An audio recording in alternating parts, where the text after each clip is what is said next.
আমরা সবাই অত্যন্ত ক্ষুব্ধ, ব্যথিত, আমরা রাগান্বিত, আমরা ক্রুদ্ধ।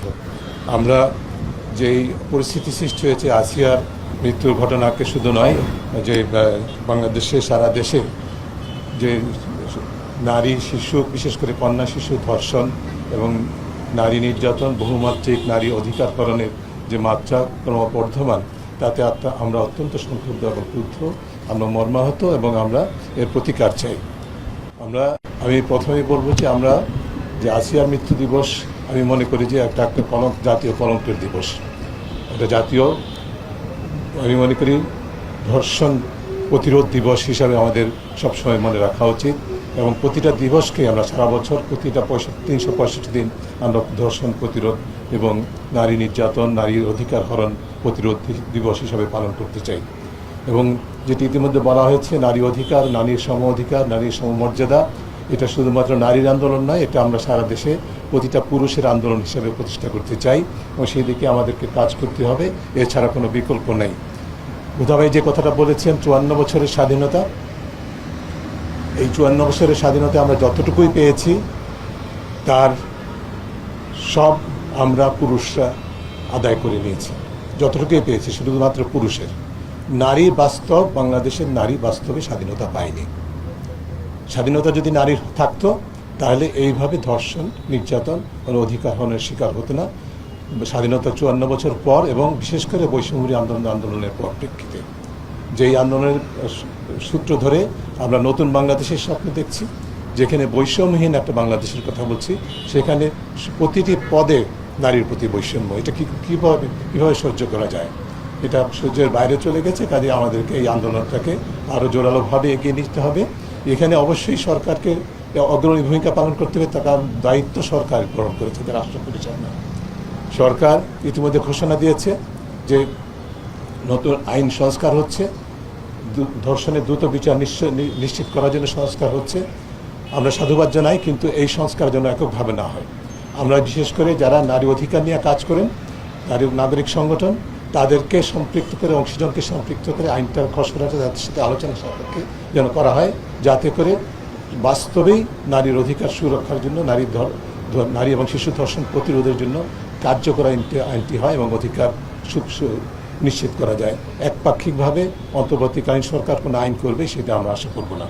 আমি আবারও বলবো যে আইনটি হতে যাচ্ছে, খসড়া হতে, যে সংস্কার হতে যাচ্ছে যে আইনের, সেটি অবশ্যই যেন অংশীজনকে সম্পৃক্ত করে আলোচনা সাপেক্ষে সেটি প্রয়োগ করা হয়। সেটি তার যদিও একটু সময় লেগে যেতে পারে, কিন্তু আমরা সেই সুযোগটা অবশ্যই সরকারকে বলবো গ্রহণ করার জন্য। এরপরে আমি যে বিষয়টি বলবো সেটি হচ্ছে, ইতিমধ্যে বলা হয়েছে যে আমাদের রাষ্ট্র পরিচালনার দায়িত্বে যারা থাকে তাদের আচরণে, কথায়, বার্তায়, চর্চায় কিন্তু আমরা নারীর বান্ধব অবস্থা দেখতে পাই না। খুবই দুঃখজনক বিষয়। এবং যেই প্রতিষ্ঠানের উপরে সবচেয়ে বেশি অধিকার নিশ্চিত করা বা নারীর অধিকার হরণের প্রতিরোধ করার দায়িত্ব, সেই আইন প্রয়োগকারী সংস্থা তথা পুলিশের একজন ঊর্ধ্বতন কর্মকর্তা যখন বলে ধর্ষণ শব্দটা ব্যবহার না করার জন্য গণমাধ্যম আপনাদেরকে যখন অনুরোধ করে, তখন আমাদের অবাক হতে হয়, আমাদের তাদের প্রতি, তাদের এই অবস্থানের প্রতি ঘৃণা প্রকাশ করতে হয়। কারণ এর মাধ্যমে তিনি যেটা করছেন, বাস্তবে ডিএমপি কমিশনার বাস্তবে ধর্ষকের পক্ষ নিচ্ছেন, ধর্ষকের সুরক্ষা দেওয়ার উপায় সৃষ্টি করে দিচ্ছেন। যে কোনো অবস্থায় গ্রহণযোগ্য হতে পারে না, তার এই বক্তব্য প্রত্যাহার করা উচিত। এবং একই সাথে তিনি আবার গণমাধ্যমকে বলেছেন কম করে ধর্ষণের সংবাদ প্রকাশ করার জন্য। এই ধরনের উদ্ধত আচরণ, এই ধরনের অগ্রহণযোগ্য আচরণ কোনো অবস্থায় একজন পুলিশ কর্মকর্তার কাছে প্রত্যাশিত নয়। আমি মনে করি যে এই ধরনের পুলিশ কর্মকর্তা যারা আছেন, তিনি একটা প্রতিষ্ঠান থেকে যখন প্রতিষ্ঠানের কর্ণধার হিসেবে যখন বক্তব্য দিয়েছেন, তা যদি প্রতিষ্ঠানের প্রতিফলন, চর্চার সংস্কৃতির প্রতিফলন হয়, তাহলে আমাদের বাধ্য হয়ে বলতে হবে যে আমাদের শুধুমাত্র কিছু ব্যক্তির পরিবর্তন হয়েছে। আমাদের বৈষম্য বিরোধী আন্দোলনের ফলে যে আমরা নতুন বাংলাদেশের স্বপ্ন দেখছি, সেখানে চর্চার কোনো পরিবর্তন হয় নাই। বিশেষ করে আইন প্রয়োগকারী সংস্থার অভ্যন্তরে যারা আছেন, যারা দায়িত্বশীল অবস্থানে আছেন, তারা এই ধরনের কথাবার্তা যদি বলতে থাকেন এবং সেটাই যদি তারা প্রত্যাশা করেন এবং গণমাধ্যম যদি সেই কথাটা মেনে নেয়, তাহলে আমরা বলবো যে আসলে সত্যিকার অর্থে তারা রাষ্ট্রকে ভিন্ন পথে, ভুল পথে ধাবিত করছেন। আমি গণমাধ্যমের কর্মীদেরকে আন্তরিকভাবে অনুরোধ করব, আপনারা তার কথা সম্পূর্ণভাবে প্রত্যাখ্যান করুন এবং ধর্ষণ যখন ঘটবে অত্যন্ত জোরালোভাবে সেটিকে আরও প্রচার করবেন এবং যাতে করে এই বিষয়টি মানুষের নজরে আছে। অপরাধ আপনি খুনিকে তো আর আপনি চোর বলতে পারবেন না। কাজেই পুলিশকে তো আমি আনসার বলতে পারবো না। পুলিশ যেভাবে কলঙ্কিত করেছে নিজেদেরকে, সেই কারণে কি বাংলাদেশের কোনো মানুষ বলেছে পুলিশ শব্দটা ব্যবহার করা যাবে না? সেই পুলিশ কেমন করে ধর্ষণ শব্দ ব্যবহার করা যাবে না, এই ধরনের বক্তব্য রাখতে পারে, সেটি আমাদের কাছে বোধগম্য নয়।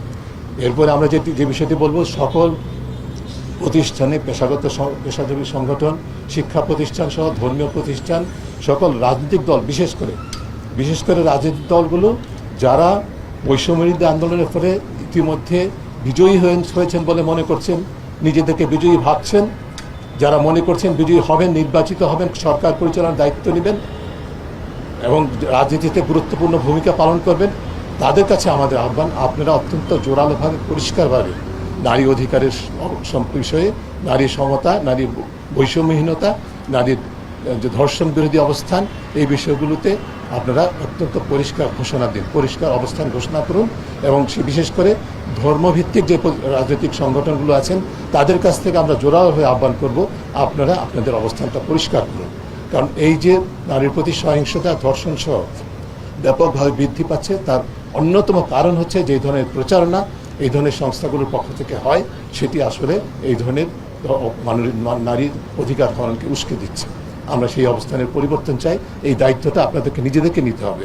আপনারা বৈষম্য বিরোধী আন্দোলনে অংশগ্রহণ করেছেন বলে দাবি করেন, অথচ বৈষম্য চাপিয়ে দিবেন এবং আপনাদের সেই চিন্তাধারা, ধ্যান ধারণা, ভাবনা এবং আপনাদের ইনডক্ট্রিনেশন, আপনাদের সংস্কৃতি, আপনাদের তথাকথিত সংস্কৃতি আপনারা অন্যের উপর বলপূর্বক চাপিয়ে দিবেন, আবার বৈষম্য বিরোধী আন্দোলনের কথা বলবেন। এটি তো হয় না, এটা সাংঘর্ষিক। আপনারা এই কাজ করতে পারেন না। আপনাদেরকে সেই অবস্থান থেকে সরে আসতে হবে, নিজেদেরকে আয়নার সামনে দাঁড় করাতে হবে, প্রশ্ন করতে হবে। আপনি যখন বৈষম্যবিরোধী আন্দোলন বলেন, বৈষম্যবিরোধী আন্দোলনে অংশগ্রহণ করেছেন বলে নিজেদেরকে দাবি করেন, তখন আপনার চেতনাটা কোথায় ছিল? আপনার বৈষম্যবিরোধী আন্দোলনের চেতনা থেকে আপনারা বিশেষ করে রাজনৈতিক অঙ্গনে আমলাতান্ত্রিক এবং পুলিশের মধ্যে যদি মূল শিক্ষাটা গ্রহণ করা না হয়, তাহলে আমাদের আরও অনেক দূর যেতে হবে, অনেক কষ্ট করতে হবে, অনেক আন্দোলন করতে হবে নতুন করে, যাতে করে নারী পুরুষের সমতার বাংলাদেশ সত্যিকার অর্থে নির্মাণ করা সম্ভব হয়।